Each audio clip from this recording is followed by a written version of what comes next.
Wanted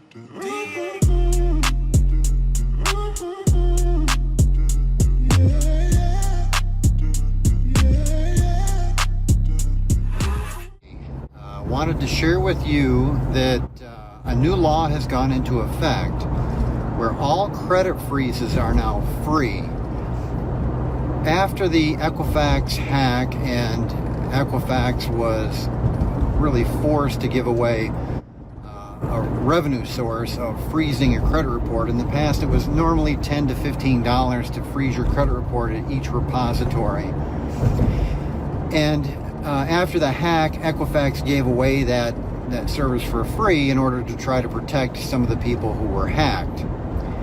Well, a bill was passed earlier this year and signed into law that now mandates that all three repositories are required to give you the ability to freeze your credit report for free. Now, we should probably talk a little bit about the difference between a fraud alert and a freeze. A freeze is where you put that on your credit report with a pin, and anybody who tries to pull your credit report will be given really no information at all. You'll just get back the header information that was entered, and you'll not get a credit report. A fraud alert actually is a statement on the credit report. So when somebody tries to pull the credit report,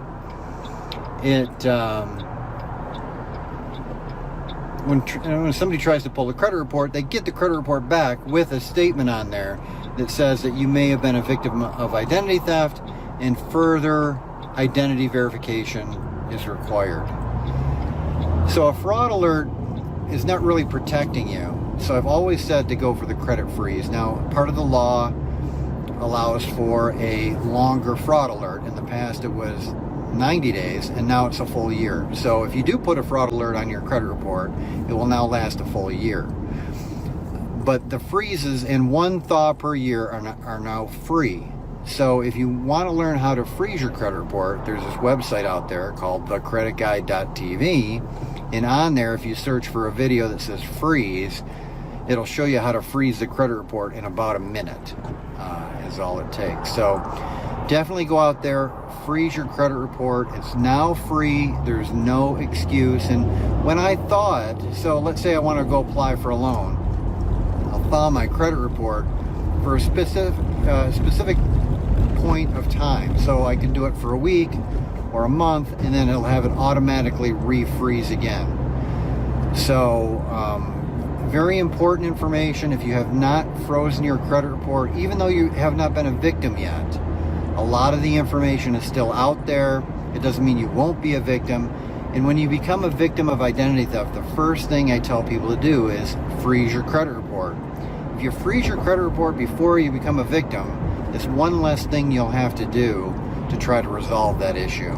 Many times if they get a hold of your information, they'll go apply for a loan, and now there's a new credit card in your name, and now you're trying to hunt that down, and they're trying to collect on you. Many times you don't find out until after it's already gone to collection.